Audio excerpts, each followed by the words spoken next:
We had a computer that we knew the admin was logging into a computer from a computer called Frosty. So when you set up your computer, you name it. Frosty was the main admin coming into Silk Road all the time and what was going on. So we knew Frosty. There was an IRS agent that had done some history and looked back in time and saw that right around the start of Silk Road, someone had posted on a forum that said they needed help running a underground, like a web server type thing that ran on Tor and used Bitcoins. And if you could help them out, could you reach out at ross.ulbricht@gmail.com. So our world, that's a clue. So we look into this. There's a guy named Ross Ulbricht living in the West Coast in San Francisco, and he posted that post under the name Frosty. So we had our clue of someone that had the Silk Road server would know that his computer was named Frosty, and Ross Ulbricht. So that's a clue. Started doing surveillance. Found out that when DPR was online, Ross Ulbricht was using Tor out of his house.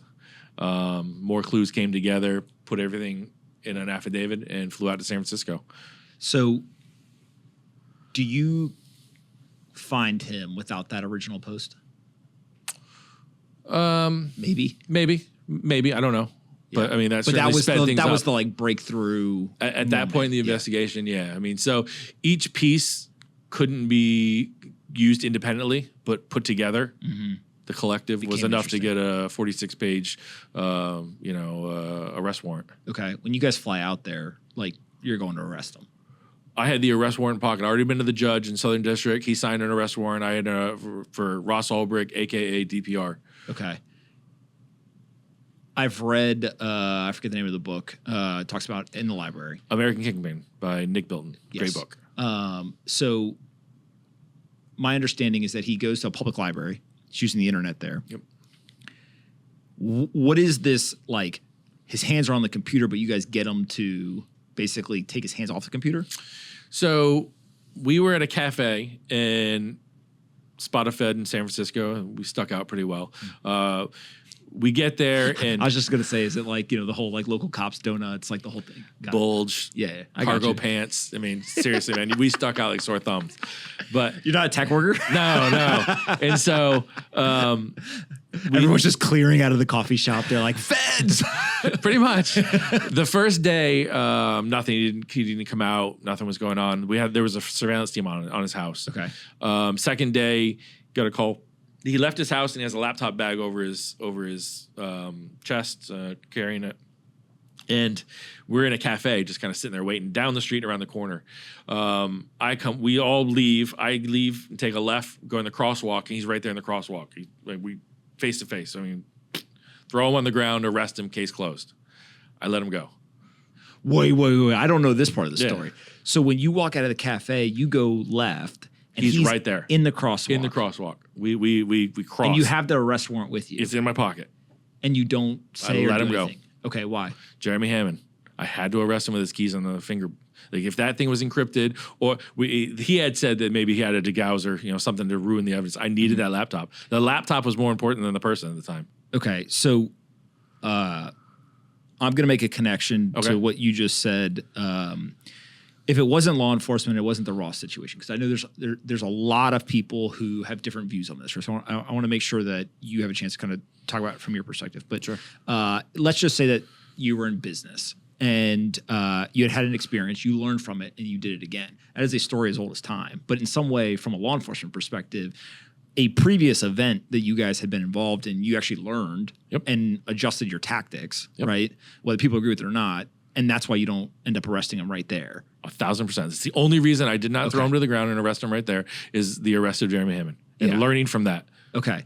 So where does he go? Like, you pass him. Pass him. Are you like immediately like on a walkie-talkie, or do you have a cool earpiece and you're like, no. Because this is like, I'm already, okay.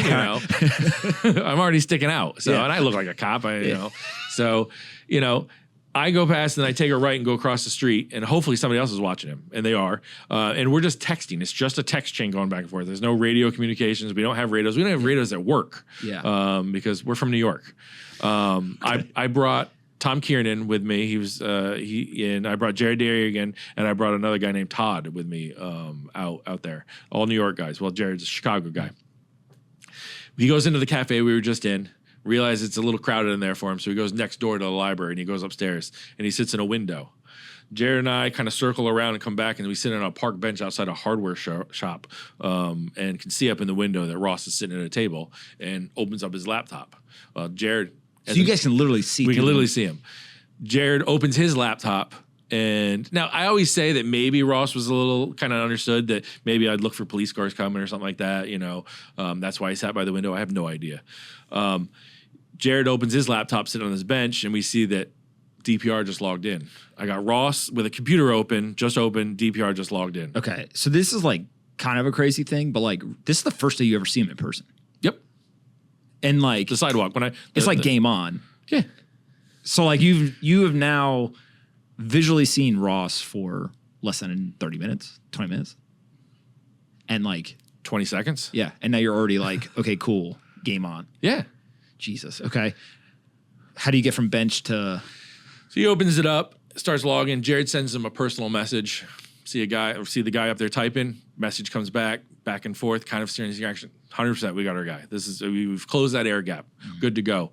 There was a surveillance team on Ross, and like surveillance teams are really good in the FBI. Like you would never know that you were a surveillance team. Hector will tell you today that he knew he had a surveillance team on him. I think it's bullshit.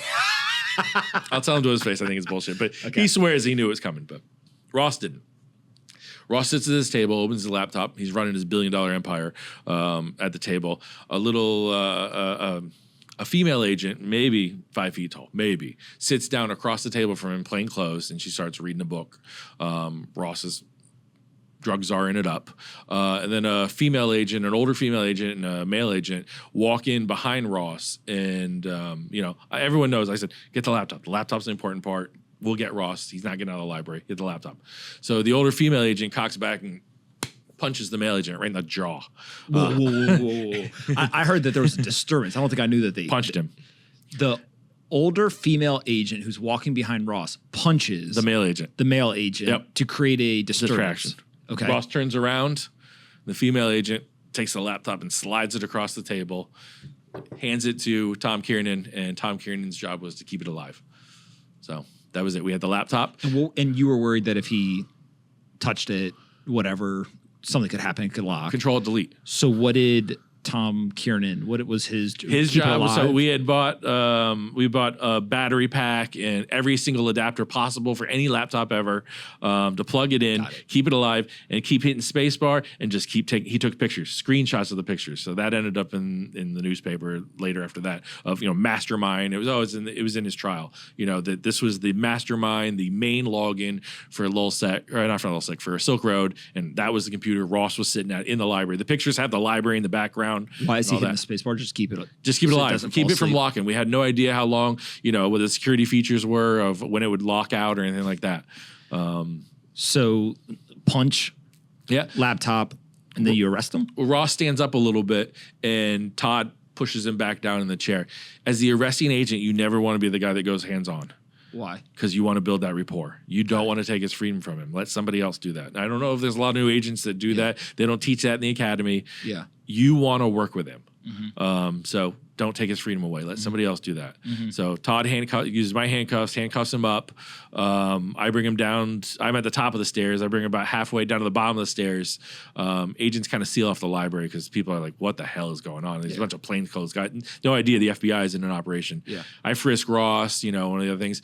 Turn him around. One of the first things I always do is I put my hand right in their chest. Human connection. I want to, you... he's okay. He's about on a heart attack. I mean, I've never been arrested by the FBI. It's got to be a very stressful day. Yeah.